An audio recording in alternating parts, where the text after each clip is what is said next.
The county's Council of Governors had proposed 344 billion, but because of the consensus, we had to adopt the figure of the Commission on Revenue allocation of 335. After mediation, the Senate moved to 327 billion Kenya shillings.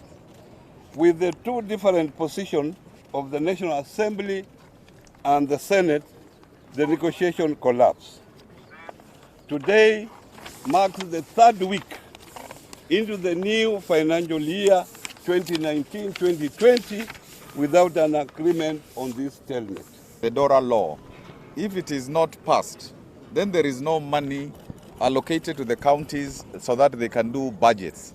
And even if they purport to pass any budgets, those are not legal budgets. And after DORA, there is also the other law which now says how much money each county should get so that now we can actually do the proper budget. And those are supposed to be done before end of June so that by 30th of June, counties pass legal budgets. This is not right.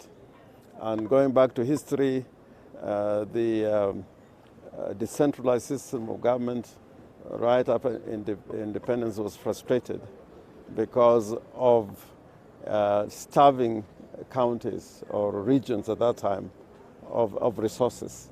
And now we can see that not only is this being used as a basis for starving regions or counties of resources, but also trying to find a mechanism where the treasury becomes an imperial institution over the affairs of counties.